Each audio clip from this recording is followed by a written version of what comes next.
So while I was away, I was volunteered to give a talk about this paper that came up in the archive a week or two ago called Geometric Proposal for a Robust Majorana Magic Gate.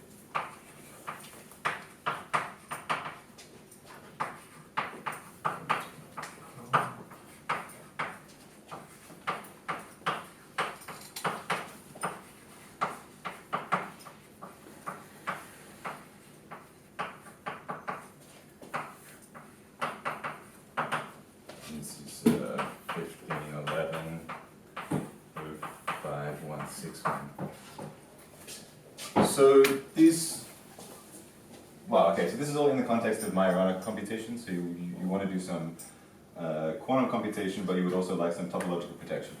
So there's various schemes that implement things that come under this heading. One example of this is if you have Ising anions. Then the sigma particles in this anion theory would be normally considered, well, you could equally well consider them Majorana modes. Another implementation of this kind of thing is in the Majorana wires.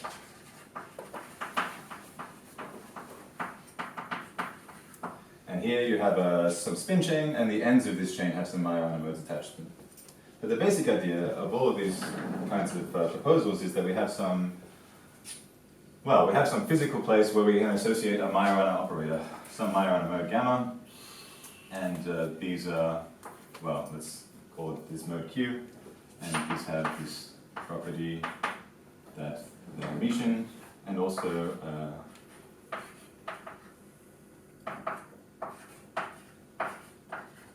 they have some distorted anti-commutation relation.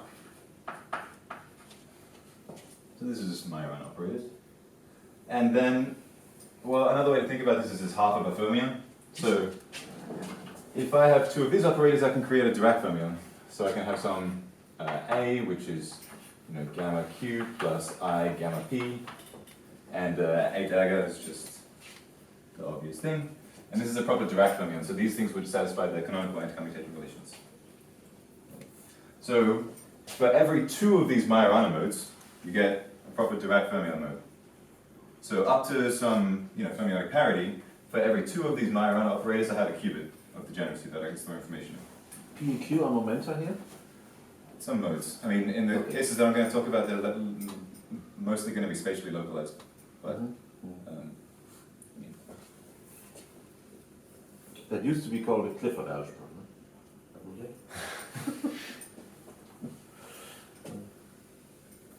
no? Right. So we have in these general scenarios for doing computation, you have some set of Majorana modes somewhere, and then you can think about encoding your degrees of freedom in, say, the Fock space of these proper Dirac fermions, and then you can manipulate them by doing some allowed, sensitive, physically reasonable gates. So in the Ising anions, these correspond to braids of the anions. For example, these Majorana wires, it's a bit more complicated what becomes physically reasonable. But the important point is that these exchange gates, that are the reasonable ones, are classically simulatable.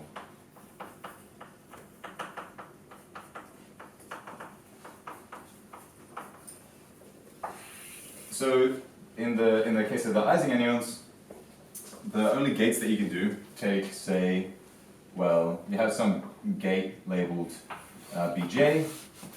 And if I ask how this acts on some particular Majorana operator, say gamma P, and this is P if J is not equal to P or P plus 1,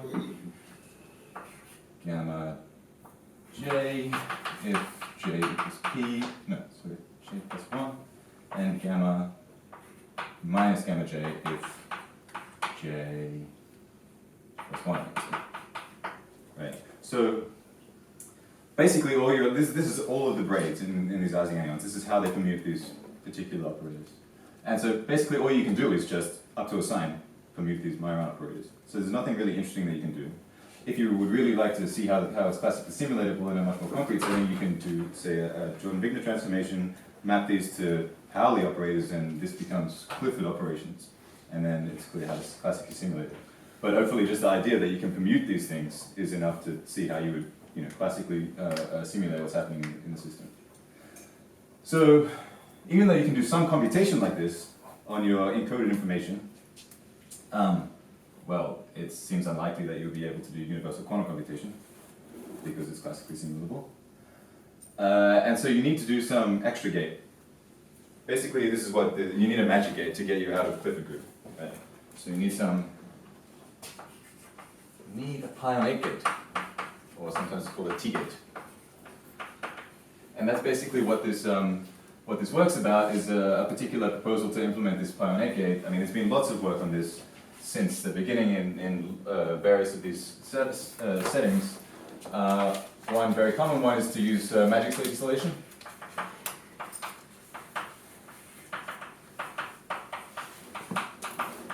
And here you prepare some special state that if you have it, then together with all of these Clifford operations, then you're in business to get a universal gate set up. But you need to somehow find this state, and you need some, well, distillation is a method to prepare good copies of the state from many bad copies. So all you need is a bad way of preparing the state. But still, you might like something else in various implementations. So another way of doing this is by geometric phases. And that's what this paper is about. It's about how to take these ideas of doing these pi on 8 gates with geometric phases and making them robust in a certain sense. The general flavor of all of these things that is pi on 8 is that they're not, say, topological in flavor. They don't inherit, I mean, say in the Ising anyons, they don't correspond to braids at all. So they don't inherit some of the topological protection. You need to have some other method for getting some robustness or some fault tolerance. So in this magic state distillation, well, there's a distillation procedure that allows you to reduce your errors arbitrarily low level, and this geometric phase is, this is what this paper is about, to try and make it robust in its own natural setting. So what's the setup?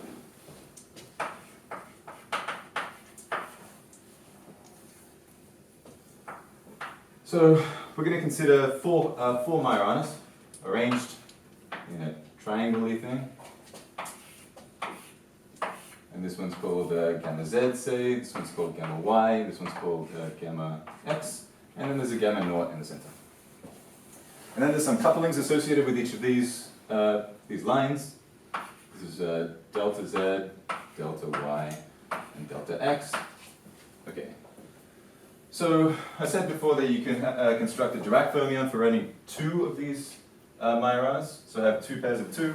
This is a four-dimensional Hilbert space, up to some parity constraints, but let's assume that they met. And I have a Hamiltonian acting on this, which is going to be 2I gamma naught, and then dot gamma. Right, so this is just now 3 vector, and this is operated by a 3 vector. And this is some Hamiltonian. And it's twofold degenerate, which we can see by explicitly constructing some operators that commute with this Hamiltonian. And in particular, there's a gamma theta and a gamma phi, which we can define as okay. So these are now in spherical coordinates, right? So we consider these deltas to be in some Cartesian coordinates, and now we switch to spherical coordinates and we get some new operators. And it's pretty clear that these things commute with the Hamiltonian.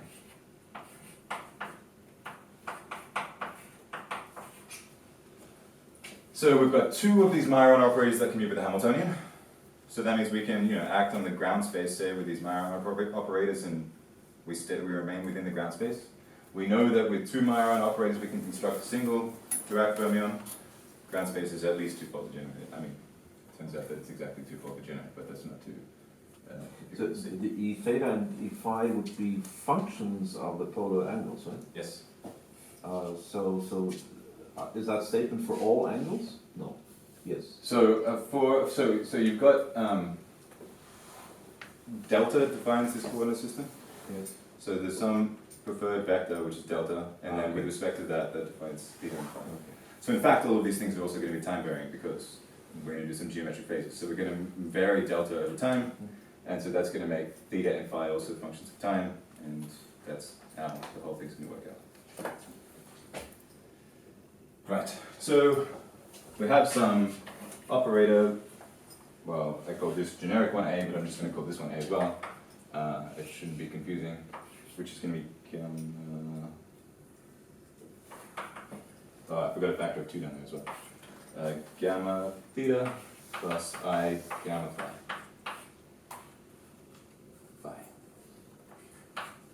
Right, so this is some operator that can be used with the ground space, and well, this defines some direct Fermion mode, and the two occupation states of this mode are going to be our basis states.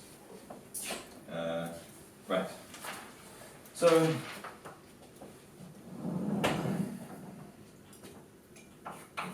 you know, 0 is the state that A annihilates, and we've got our 1 state is going to be A dagger on 0. Straightforward stuff. This is our qubit now. This is the basis for the ground space of this system. And all we're going to do is we're going to pick some contour C, some closed path in, say, delta space. So we're going to start with some specific delta, then we're going to move it around, bring it back, and then we're going to have done some transformation on the ground space. Generic thing, and the path that we take it around is going to be C, and then the phase that we pick up is going to be standard geometric phase stuff. It's a T.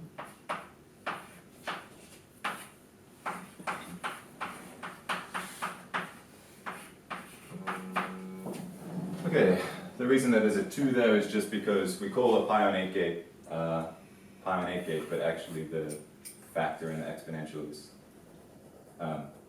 related to that by a factor of 2. So that's just so when we get alpha c equals pi on 8, we've got this pi on 8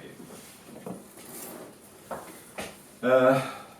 After some math, we find that this equals the anti-commutator of A and the derivative of A dagger, well, the 0, 0 matrix element of that.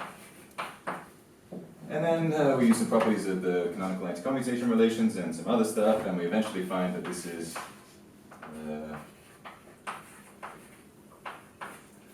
this guy, which is just the solid angle that's enclosed by this path C. I mean, you can look up the paper if you want to know the details of how to get this result, but I mean, it's pretty straightforward stuff. So now we have a mechanism for creating an arbitrary phase gate that we would like. So all we have to do is pick some path of deltas such that we enclose some specific solid angle. Now we've got a phase gate for that, well, half of that angle. But this is not a robust phase gate. So that's really what, so this kind of, you know, general setup has been considered before. This particular geometry has been considered before even. But there's questions of robustness. Sure, in principle I can do this, an arbitrary phase gate, but I have no reason to suspect that if I have some imprecision in my gate control, stuff like this, that I'll actually be able to perform this precisely. So there's several sources of errors that we'd like to be robust against. The first, which is the most interesting one that I'll talk about now, is imprecise control. So we would like to do some path of deltas, but we can't actually achieve that. And this is we're going to come up, well, these guys come up with a scheme to cancel out a lot of these errors from imprecisions. The other kinds of things that you might worry about are dynamical phases.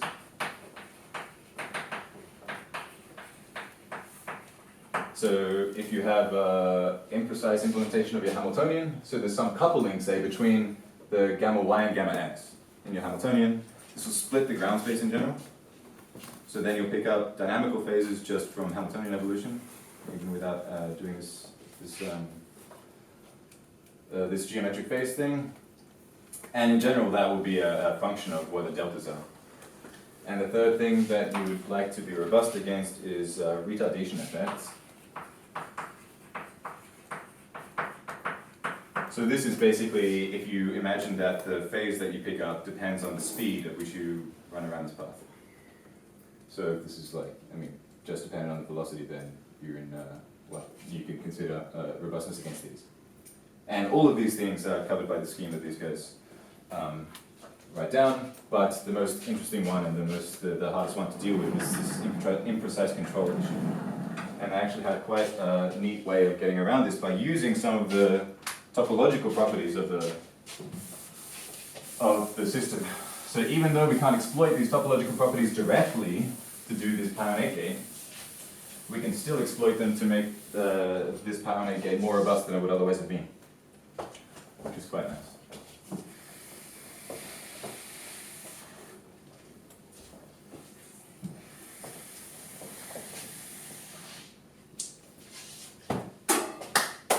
So what's the key? Right. So we're worried about imprecise control. So we're going to model this by our delta vector is, so this is the actual delta that's happening during our evolution. This is some desired little delta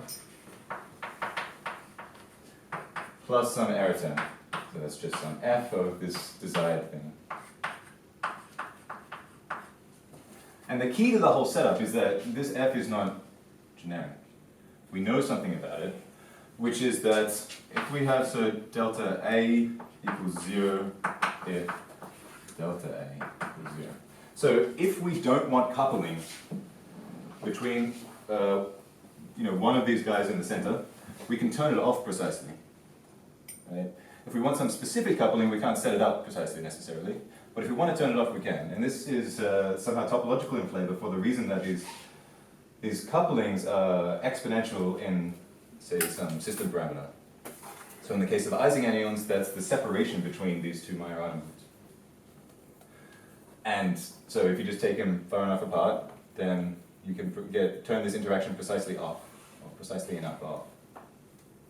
Apparently, they claim that also in some squid implementation of something like this, then it's exponential in the flux. So this seems to be some generic thing about Majorana modes, is that the interactions are exponential in some physical parameter. So this means that you can turn it off if you want to. And that's really the thing that they exploit the whole way. Alright, so straight out of the gate, this gives us that we can implement the pi on 4 gate, which is not particularly interesting, but as an example, this tells us that we can implement the pi on 4 gate robustly. So if we imagine, I'm not very good at drawing spheres. Let's see how we go. So this is a sphere-ish. Okay, so the pi on 4 gate, we can just take some octant of this sphere. And so we start, say, with our delta up here. So this is like the z-axis. This is x. This is y. So we start with delta z on, everything else off. And then we would say come down here to delta x on, everything else off, and over here to delta y on, and back to the start. Why is this robust? It's because everywhere along this path, one of these guys is 0. So all the way along this line, delta y is 0.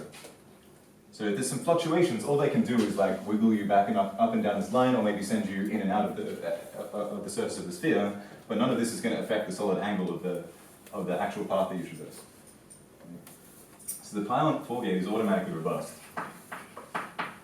just from this, even though we're doing it in a non-topological way. Right? We're doing it in a geometrical way. The topological properties of the system make this pi on 4 gate robust.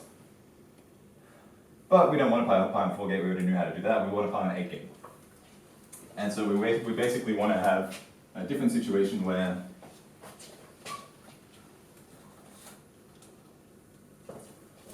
instead of doing this, we want to do something like this.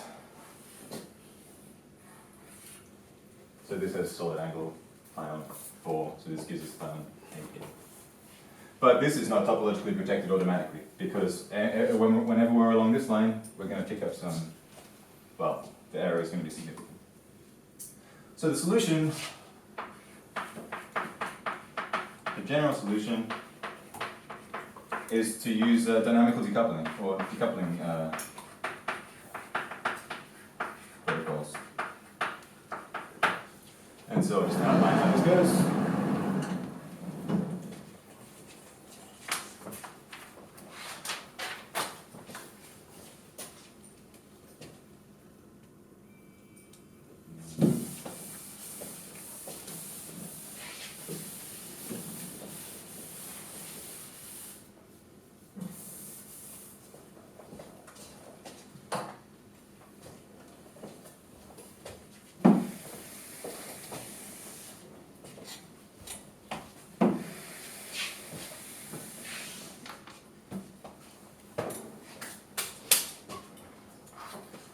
Okay, so the basic strategy is, imagine I take this octant, and then I'm going to expand it into a square with some coordinate change. So I'm going to take x is 2 on pi, and y is 1 minus cos theta. And ground will do. Okay, and then instead of just picking one single loop here, one down and up, I'm going to pick a bunch of them. So I'm going to go down and then up, and then down and up.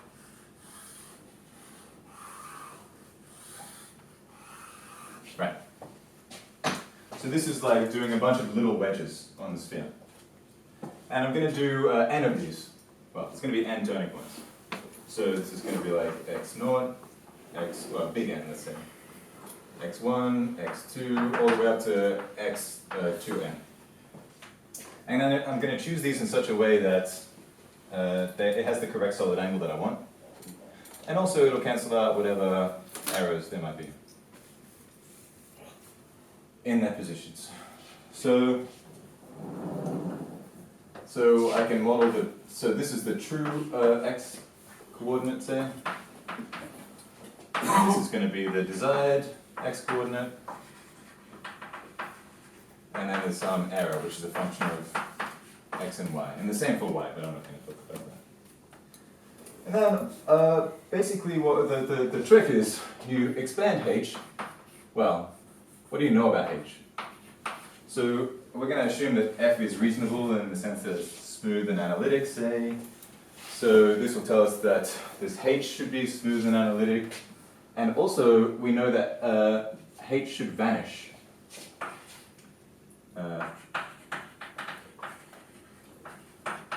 At x equals 0 or 1. So this is this property that's the error vanishes basically on the boundaries of this octant. So on the boundary of this octant, this error will vanish. So it's bounded, it's smooth, it's analytic, it's got a bunch of nice properties. So we're going to expand it in terms of some set of orthonormal functions.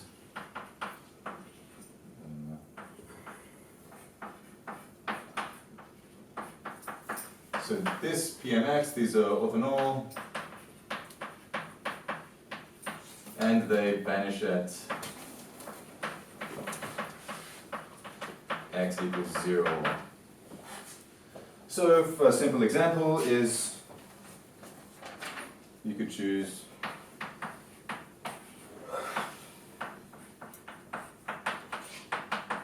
sine function. So in practice, it seems like a better idea to use Chebyshev polynomials because they have some nice properties for doing what we're about to do. But I mean, really, you just choose whatever you want. And then you work out the error that you get from doing this whole construction. So what are we doing over here? The area that's enclosed by this curve is really like this, plus this, plus this, plus this, right? So we imagine doing this thing, and we work out the geometric phase that comes from it, or the area that includes this. This is much the same thing. And then you get error term which is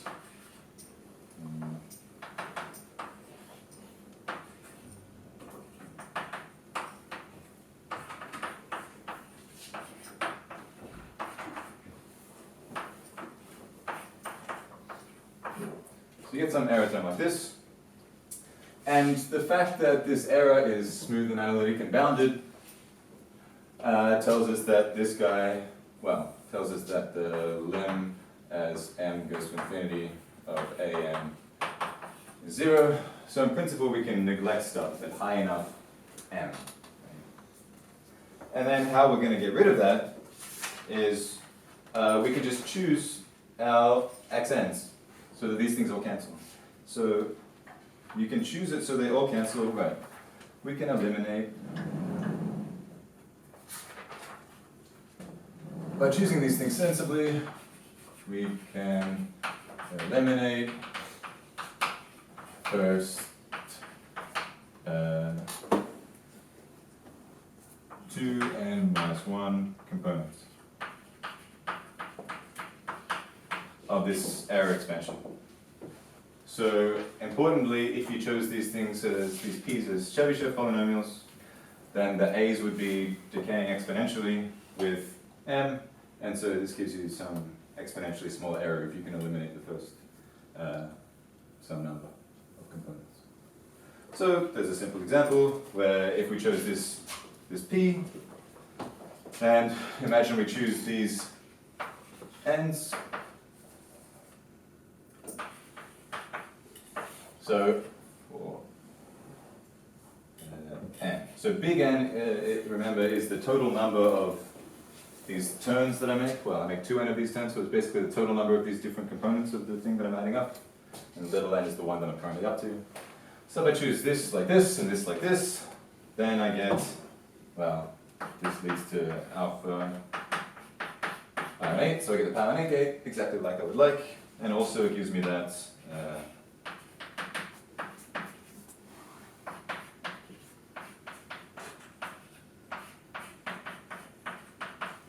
for m. Right, so for all sufficiently small m, this thing vanishes, so all of these small terms vanish, like all of these low order terms vanish in the error expansion. And, well, you don't have a guarantee of exponentially small error when you choose these polynomials, but if you chose Chebyshev polynomials, you'd be in much better shape. So that's basically the whole thing. If you wanted to deal with the other sources of error, so yeah, this is how you deal with these the control issues in your system. You just do some decoupling. So these are well-developed techniques, and you could steal a bunch of more complicated things from the literature if you knew that you had some more complicated error model. But if you wanted to get rid of other sources of error that I talked about before, so like this dynamical phase, or this retardation, all you need to do is it's a parity echo. So this is also another well-known technique from the same kind of systems where you would use decoupling to get rid of some errors. So in this case, you basically do half of your gate, and then you say flip all of your spins, or you invert the Hamiltonian or something, and then you do the other half of your gate backwards. And this cancels out some static errors, which you could regard these dynamical phases as being static errors that could be cancelled out in this way. So I guess that's basically the whole thing. They just got, so in all of these Majorana systems, they're actually, well, a lot of people think that they're quite a practical avenue to building a computer. Microsoft spends a lot of money and invests a lot of effort in looking at these kinds of systems. And this is a way to do a gate that you need to make these systems universal with some robustness that they wouldn't normally otherwise have. So, there.